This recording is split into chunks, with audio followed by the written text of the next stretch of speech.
The sound of crashing glass echoed through the luxurious beach mansion before anyone knew what had happened. The president's bodyguards rushed into the room, guns drawn, only to find their boss, President Benson Nawi, standing barefoot in his pajamas, his face pale and trembling, like a man who had just seen a ghost. "Sir, are you all right?" one of the guards asked. Benson didn't answer. His eyes darted to the open safe in the corner, the safe where he had kept the $100 million he had secretly withdrawn from the national budget just hours earlier. The safe door hung open, swinging slowly in the air-conditioned breeze. Inside, it was empty. Gone. All of it. The man who once commanded the whole nation, who signed laws with a flick of his pen, dropped to his knees and whispered in disbelief, "She took it. Clara took everything." The guards exchanged confused glances. "Clara? You mean the girl who came here earlier, sir?" "Yes," Benson shouted, his voice breaking. "She's gone, and she took the money." He grabbed his phone with shaking hands, dialing her number again and again, but it went straight to voicemail. Outside, the sound of ocean waves seemed to mock him, slow, calm, and uncaring. Clara was only 23, but her beauty could make even the most powerful man lose control. She had smooth caramel skin, a sharp smile, and a boldness that frightened even politicians twice her age.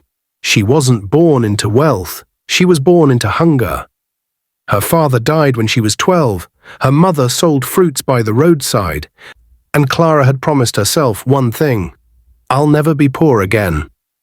So when she met President Benson at a private gala in the Capitol, she knew her life was about to change. That night, Benson smiled at her like a man who had just discovered a new toy. He whispered into her ear, "Your trouble." She smiled back. "Then you shouldn't play with me." He didn't listen. Soon Benson was sneaking away from the State House to visit her at his secret beach mansion, a place even his wife, Mrs. Annie Nawi, didn't know existed. There he would spend hours laughing, drinking, and forgetting the world. But Clara wasn't stupid. She noticed everything: the locked door he never let her near, the secret phone calls, the brown envelopes he hid inside drawers. She knew something big was going on, but she stayed quiet. For now. That morning, Benson signed papers that moved $100 million from the National Development Account into temporary reserve. On paper, it looked like government logistics. In truth, he was stealing it, a private bonus he thought he deserved after 4 years in power. He told no one. Not his finance minister, not his guards, not even his wife.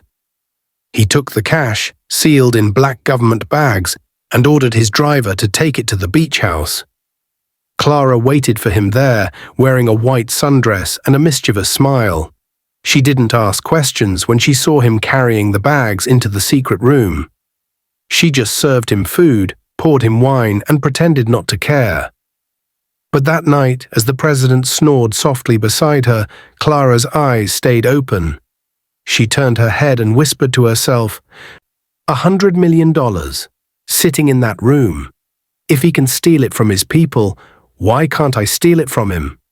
Her heart pounded, her hands shook. She stood up quietly, slipped on her robe, and tiptoed to the locked room. Benson had left the key under his watch, the same place he always hid it. She unlocked the door. The smell of money hit her first. New, fresh, crisp bills stacked neatly inside black bags. She gasped softly. For a moment she couldn't breathe. Her eyes widened as she touched the bundles. It didn't feel real. "This is my chance," she whispered. She dragged one bag, then another, until all 5 were in the back of her small silver Toyota parked outside. When she turned to look at the mansion one last time, she smiled. "Goodbye, Mr. President." And now Mr. Benson screamed, "Find her!" at his guards. "Before sunrise, find her!" But by the time they got to the main road, Clara was already gone. Her phone was off. The security cameras at the toll gate had been disabled. It was as if she had vanished into thin air. For 2 days, Benson hid the truth. Not even his wife or the government knew about the missing $100 million. He couldn't report it. How would he explain stealing it in the first place? But when the media began to whisper rumors about a mysterious transfer from the national treasury, panic hit him hard. Then came the final blow, a message from an unknown number. "If you try to find me, I'll tell your wife and the world." Clara? Benson's phone slipped from his hand. That night in the presidential villa, Mrs. Annie sat silently in front of her vanity mirror, brushing her hair. She was calm. Beautiful, powerful, but no fool. She had heard whispers before, her husband's secret trips, the mysterious girl at the beach, and now missing government funds. When Benson finally confessed everything, she didn't cry, she didn't scream. She just stared at him for a long, cold minute, then said softly, "Don't worry, my dear husband, I'll handle it." Her tone was gentle, but Benson felt a chill crawl up his spine. He didn't ask what she meant. The next morning, Clara checked into a private lodge near the border. She had changed her hairstyle, her name, even her passport photo. The $100 million was safely hidden in a warehouse she rented days earlier. She was ready to disappear, but as she sat on her hotel bed, her phone buzzed. Unknown number. She hesitated, then answered. "Miss Clara," a woman's calm voice said. "You've been very clever." "Who's this?" Clara asked, her tone sharp. "Someone who knows where you are and what you stole." Clara's breath caught. "What do you want?" "Don't worry, you'll find out soon enough." Click. Silence. Outside, a black SUV slowly pulled into the lodge compound. The wind howled softly across the dark border highway as Clara's silver Toyota sped through the night. Her heart raced with every mile. She kept glancing at the rear-view mirror. No one was following her, but she couldn't shake the feeling that someone was watching. The $100 million sat in neat black bags inside the trunk, whispering power. Every time the car hit a bump, she could almost hear the bundles shift. It made her smile nervously. "Just a few more hours," she whispered to herself. "Then I'm free." But she had no idea that freedom had already slipped away.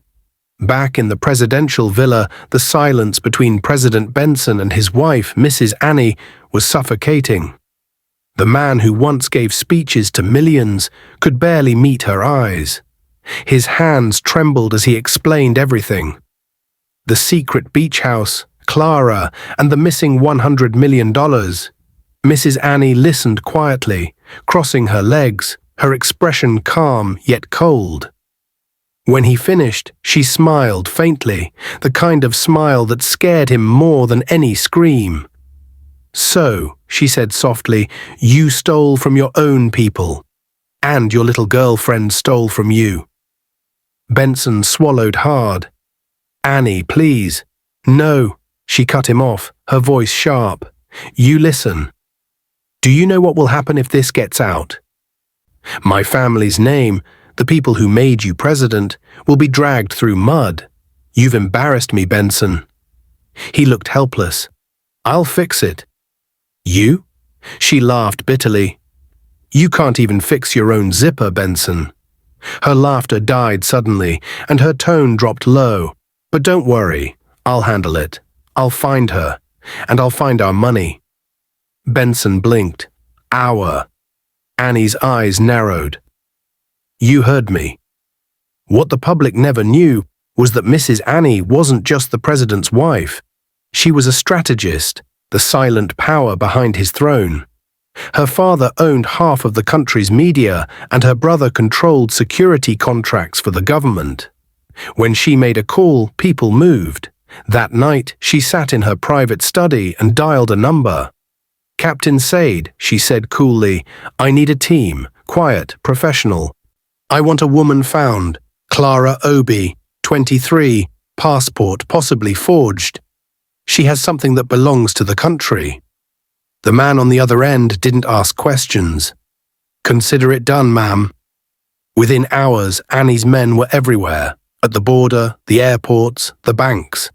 They checked hotel logs, surveillance feeds, even private camera networks. And just before dawn, a report came in. "Ma'am, we found her." Annie's lips curved slowly. "Good. Bring her to me." Clara had fallen asleep in her car at a small motel near the Nawa border. She dreamed of a new life in Dubai, a villa, silk dresses, laughter by the beach. She didn't hear the soft crunch of tires outside or the footsteps approaching. Suddenly, bang! The car door swung open and a flashlight blinded her. "Clara Obi," a man shouted, "don't move." Before she could react, two masked men pulled her out, handcuffed her and blindfolded her. She kicked, screamed, begged, but no one in the quiet town dared to come out. Within minutes, she was shoved into a black SUV and they disappeared into the night. When the blindfold finally came off, Clara found herself in a cold, windowless room. Only one lamp glowed above her head. A woman's perfume filled the air before she heard heels click on the tiled floor. Then she saw her, Mrs. Aninawi, dressed in a white silk gown, diamonds glinting on her wrist. Clara's eyes widened in disbelief. You're the First Lady." Annie smiled faintly. "And you are the little thief who thought she could outsmart the presidency." Clara tried to sound brave. "If you touch me, I'll go to the media. I have videos, proof." Annie tilted her head. "Oh, Clara. You think you're the first girl who threatened me?" She moved closer until their faces were inches apart. Her voice dropped low and calm. "You stole from my husband. You embarrassed my name. But worst of all, you thought you could walk away with my money." Clara's lips trembled. "Your money?" Annie smiled. "Everything he has belongs to me." Then she snapped her fingers. The door opened. Two men stepped in, carrying one of the black cash bags. Clara gasped. They had found it. "Where's the rest?" Annie asked softly. Clara said nothing. Annie leaned in, whispering, "Don't make me hurt you. You're too pretty for that." For hours they questioned her, no shouting, no slaps, just calm pressure. Every time Clara lied, Annie's men would open another bag in front of her, counting the cash, proof they were getting closer. Finally, exhausted, Clara broke.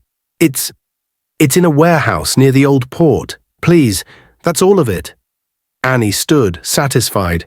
"Good girl." She turned to her men. "Collect it. All of it." As the guards left, Annie faced Clara again. Her tone softened, almost kind. "You're young, Clara. Ambitious. I was like you once." Clara looked up, confused. Then, "Will you let me go?" Annie smiled. "Of course." But the way she said it sent a chill down Clara's spine. At dawn, the bags, all 5 of them, were delivered to a private account belonging to Mrs. Annie's family trust. The country's missing $100 million was found, but not returned. No one would ever know. That morning, the president tried to ask Annie what happened. "Did your men recover the money?" he asked carefully. Annie poured herself a cup of tea. "Yes. And where is it now?" She looked him straight in the eye and smiled sweetly. "Safe." He hesitated. "Safe where?" Her smile faded. "You're not in a position to ask questions, Benson." The president froze. His own wife was blackmailing him now. He opened his mouth, but the words wouldn't come. Annie stood up and walked away, leaving him speechless and terrified. Meanwhile, Clara woke up in a moving car. Her wrists were free, her head throbbing. The men in front didn't say a word. She glanced through the window. Trees, water, silence. "Where are you taking me?" she whispered. No reply. Then the car stopped near a deserted bridge. The driver turned back, his expression unreadable. "Get out."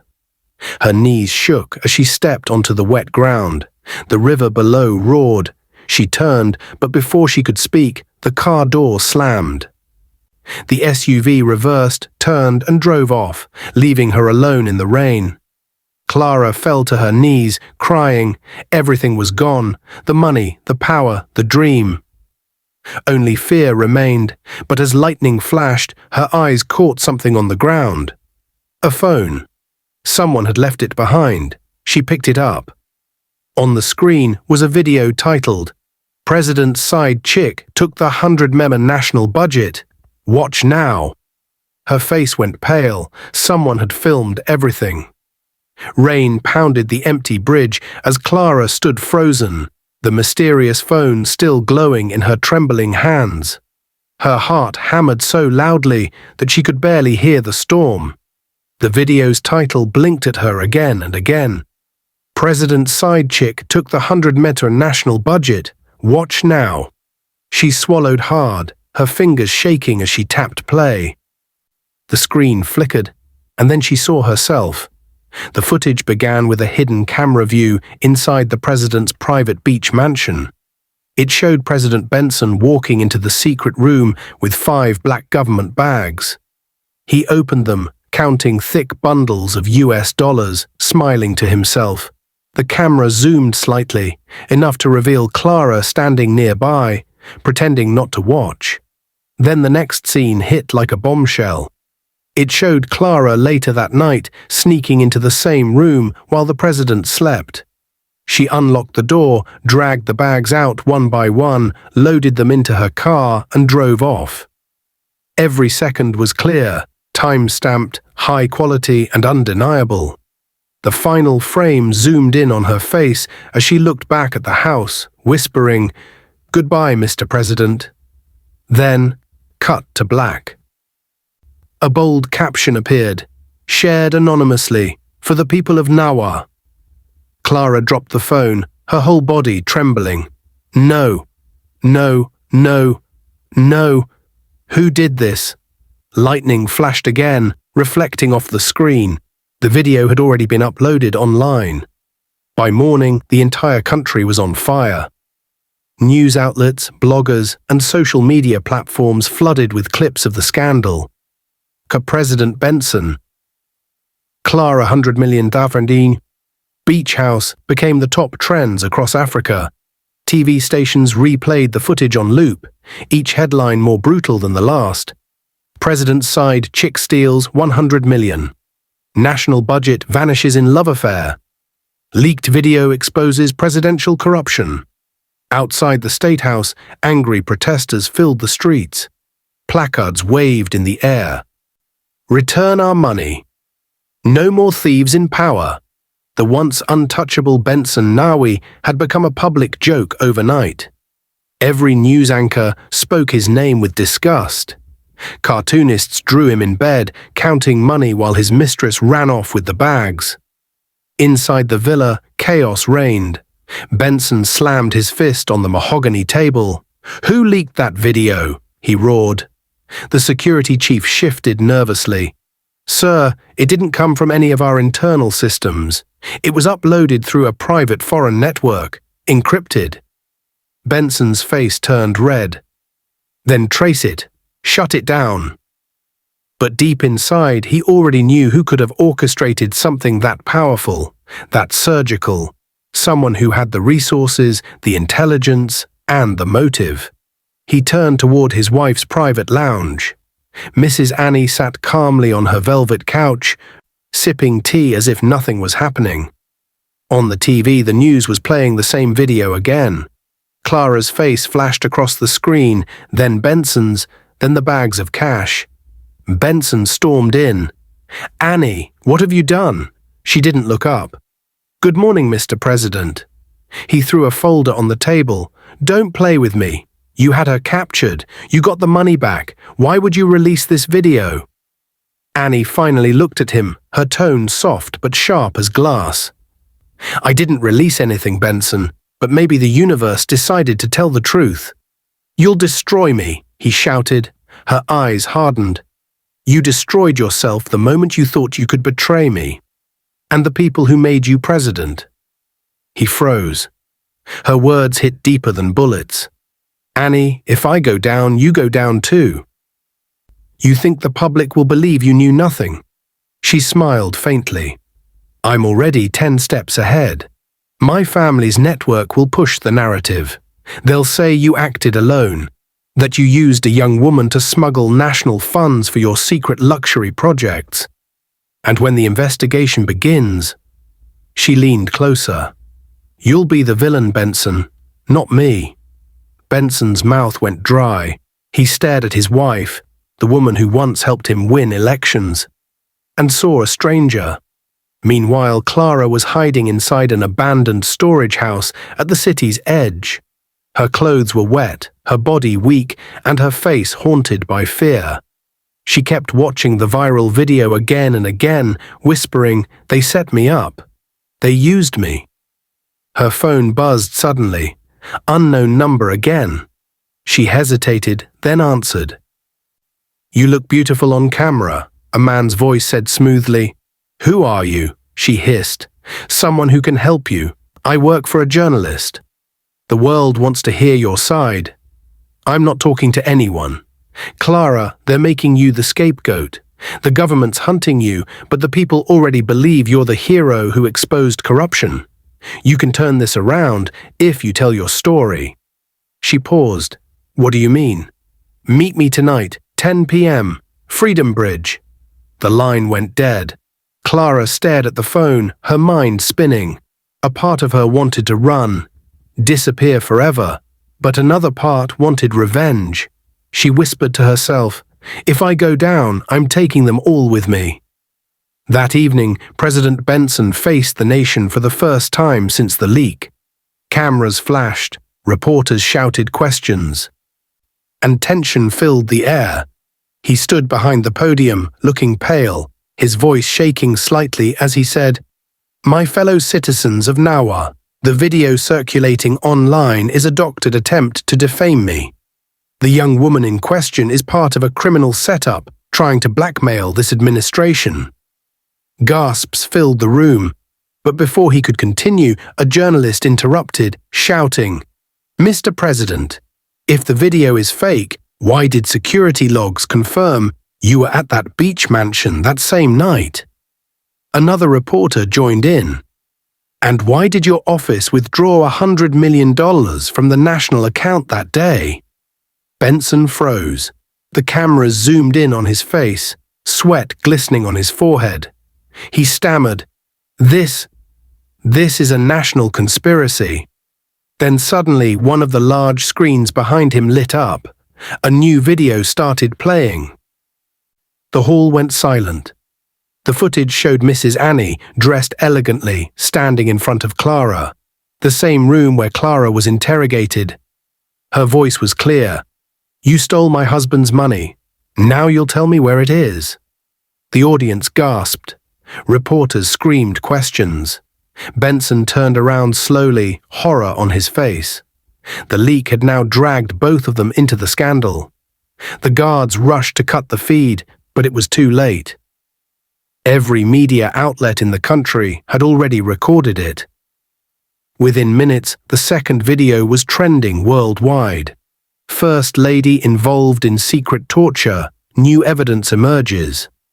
In one night, the Nawi presidency fell apart. The First Lady's team panicked. The president's aides ran for cover. And Clara, the girl who started it all, was now the most wanted and most watched woman in Africa. As thunder rolled in the distance, she walked quietly across the bridge, clutching her small bag, her eyes fierce. "Let the world hear my truth," she whispered. A black car pulled up slowly beside her. The window rolled down. A man in a hat smiled. "Clara, get in. They're already looking for you." The night sky over Nawa glowed with the restless hum of helicopters and news drones. Every screen, every radio station, every trending hashtag carried one name, Clara. The woman who had stolen the $100 million. The woman who had exposed the president. The woman everyone now wanted to hear from. And tonight she was finally going to speak. Inside a small underground studio in the heart of the capital, Clara sat quietly under bright lights. Her hair was tied back neatly, her eyes rimmed with exhaustion and fire. A few bruises lingered from her abduction, but she didn't hide them. She wanted the world to see what she had been through. Across from her sat Tunde Alade, Nawa's most fearless journalist, a man who had exposed generals, ministers, and oil tycoons. His voice was steady, but his eyes were sharp. "Clara Obi," he began, adjusting his earpiece. "Thank you for agreeing to this interview. Are you aware that the entire continent is watching right now?" Clara nodded slowly. "Yes, and I'm ready." The cameraman counted down. 3, 2, 1. Live. Tunde leaned forward. "Clara, the world saw a video of you taking money from the president's mansion. Did you really steal the $100 million national budget?" Clara took a deep breath. "No, Tunde, I didn't steal it. I saved it, from thieves who call themselves leaders." The studio went silent. Even the cameraman froze. Tunde blinked. "What do you mean?" "That money wasn't meant for the country," Clara continued, her voice shaking but clear. "President Benson moved it to his private house to embezzle it. I saw everything. He bragged about how he'd use it to buy property overseas. I was scared of what it meant for Nawa, so I took it, because someone had to stop him." Tunde raised an eyebrow. "So why run away?" Clara's lips trembled. "Because I knew nobody would believe me. I was just a 23-year-old girl, a side chick. In their eyes, I was nothing." She looked straight into the camera now. "But I wasn't the only one stealing that night." Tunde's voice softened. "Are you talking about the First Lady?" Clara nodded. "After I ran, Mrs. Annie's men found me. They took the money, every dollar. She said it belonged to her now. Then she threatened me to stay silent, or disappear forever." A collective gasp rippled through the crew behind the camera. Tunde sat back slowly. "You have evidence of this?" Clara reached into her bag and pulled out a flash drive. "Everything. The recordings, the transactions, even their private messages." She held it up to the camera. "I didn't plan this, but now the truth has to come out." The journalist nodded gravely. "Clara, are you afraid for your life?" She smiled faintly. "I was, but not anymore. The whole world is watching. If anything happens to me, everyone will know who's behind it." Within minutes, the live broadcast went viral. Millions of viewers across Africa flooded social media with clips of Clara's bold statements. Crowds gathered in the streets, chanting her name. "Clara, Clara, Clara." People no longer saw her as a criminal, but as a hero. In the presidential villa, chaos erupted. President Benson watched the live feed on mute, his face drenched in sweat. Around him, advisors shouted, phones rang, and the national security chief demanded orders. "Sir, the people are outside the gates. They're calling for your resignation." Benson clenched his jaw. "Where's Annie?" He stormed into his wife's private suite. Annie was on the phone with her brother, the head of Nawa's largest media empire. When she saw Benson, she ended the call and stood calmly. "You saw the broadcast," she said coolly. "She exposed us both," Benson shouted. "Everything. The money, the kidnapping. We're finished." Annie crossed her arms, unbothered. "You're finished, Benson, not me." He froze. "What?" She stepped closer, her tone icy but calm. "You were the one who took the money from the national account. My family's media outlets will shift the story. They'll say you used Clara as bait, that you manipulated her. You'll be forced to resign, and I'll walk away untouched." Benson's voice broke. "Annie, please, we built this empire together." She smiled faintly. "No, Benson, I built it. You were just the face. He stood there, defeated, as she walked past him, her heels clicking like the sound of final judgment. Outside, protesters flooded the capital. Soldiers struggled to hold the crowd back. The people wanted justice. They wanted change. Chants filled the air. Bring back the money. Down with corruption. Free Clara. Meanwhile, journalists worldwide called Clara the whistleblower of Africa. Her video clips were being broadcast on BBC, CNN, and Al Jazeera. But what she didn't know was that while the people cheered her name, dark plans were already in motion. At a secret military base outside the capital, Captain Said, the same officer who once captured Clara, now received a new order directly from the president's office. Find her, the voice said over the encrypted line, and this time no interviews, no witnesses. End it quietly. Said hesitated. Sir, the whole world is watching her now. Do it, the voice snapped. Then the line went dead. Said pocketed his phone, his jaw tight. This is madness, he muttered. But orders were orders. That night, 3 black SUVs began moving toward the underground studio where Clara had spoken only hours ago. In the studio, Clara sat alone, scrolling through her phone as new messages poured in. Thousands of people thanking her, supporting her, calling her the voice of justice. She smiled weakly. Maybe I did something right. Then suddenly, her journalist friend Tunda burst into the room, panic in his eyes. Clara, we have to leave, now. What? Why? They're coming for you. The presidential guards. I just got word. They're minutes away. Clara's heart dropped. Oh my God. Tunda grabbed her hand. There's a safe house across the city. We'll hide there until the international press takes over the investigation. But just as they reached the door, the lights flickered, then went out. Darkness swallowed the room. Outside, the low growl of engines echoed closer. Through the window, Clara saw headlights approaching fast, 3 SUVs, doors opening, armed men stepping out.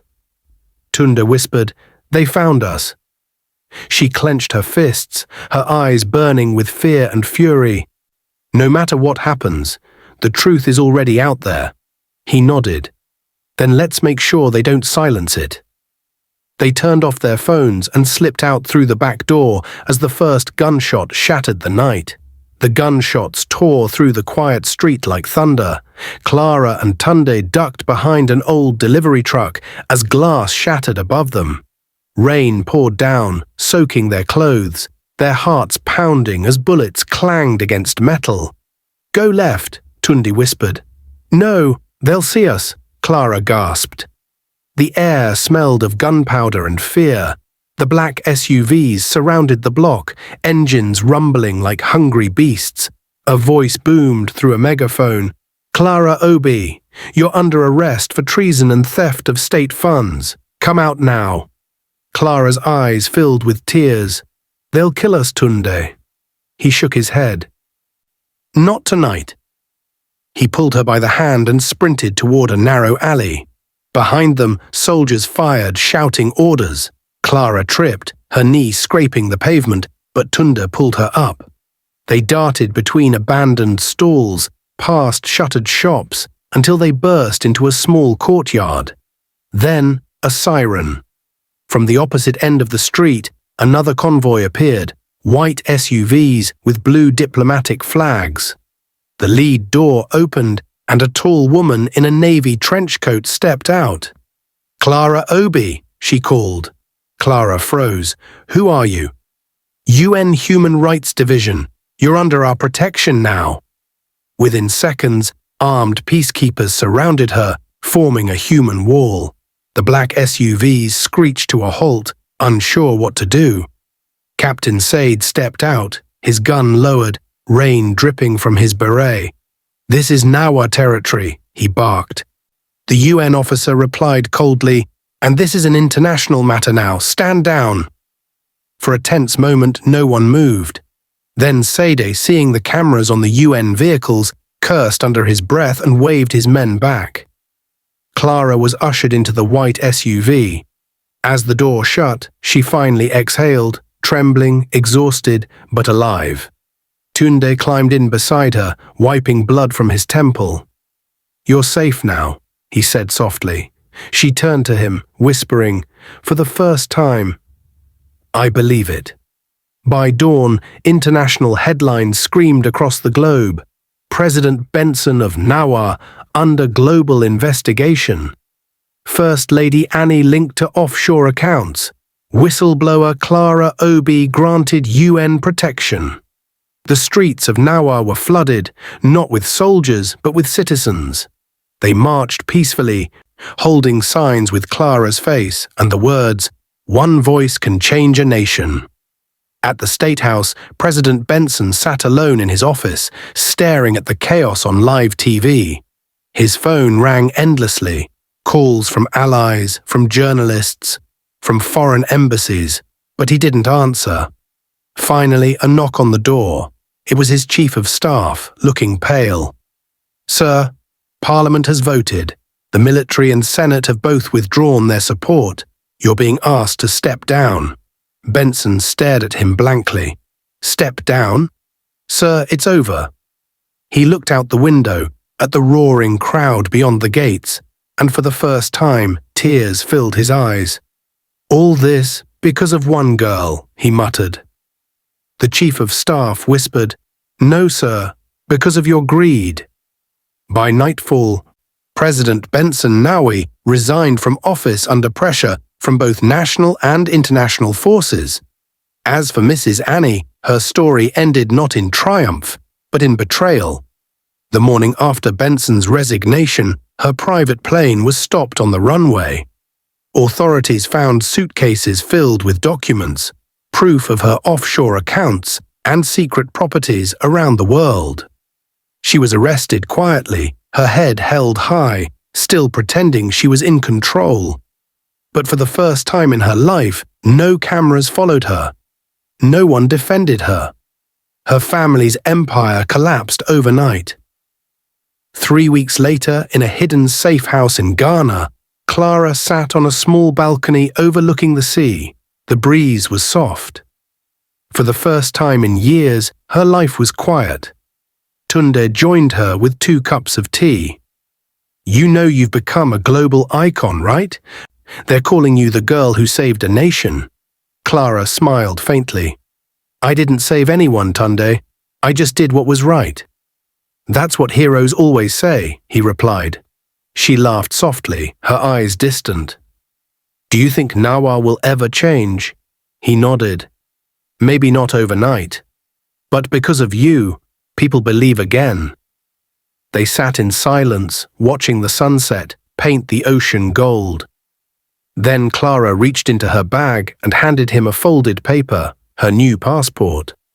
"Clara Obi no longer exists," she said quietly. "The UN is giving me a new identity. A fresh start." Tunde looked at her, surprised. "And what will you do now?" She smiled. "Something honest, something that matters, maybe a foundation to help young girls who think they have to sell themselves to survive." He nodded proudly. "That sounds perfect." That evening, as the tide rose, Clara scrolled through her messages. One caught her eye, an email with the subject, "Anonymous, thank you." Inside was a single sentence, "You may not know me, but your courage saved more than just a country." Attached was a photo of Captain Saad, the officer who once tried to capture her, now standing in front of a group of rescued teenage girls, all smiling. Clara's eyes filled with tears. "He turned himself around," she whispered. Tunde placed a gentle hand on her shoulder. "You changed more lives than you'll ever know." Months later, in Nawa City, a new election was held. The people voted for a young reformist leader, a woman who promised transparency and justice. The country began to rebuild, little by little, and in a quiet moment during the inauguration, a journalist asked her, "Madam President, what inspired you to run for office?" She smiled and said, "A girl named Clara, who reminded us that truth still has power." A year later, a short film went viral on the internet. It began with the same line that once shook the world. Video titled, "President's Side Chick Took the 100 Namian National Budget and This Happened." But this time, it wasn't a scandal video. It was a documentary, showing Clara's real story, the corruption she fought, and the courage that sparked change. The final frame showed her face against the ocean sunset, with the words, "She was once called a side chick. Now she's called a legend." Please like this video and subscribe to our channel for more interesting videos.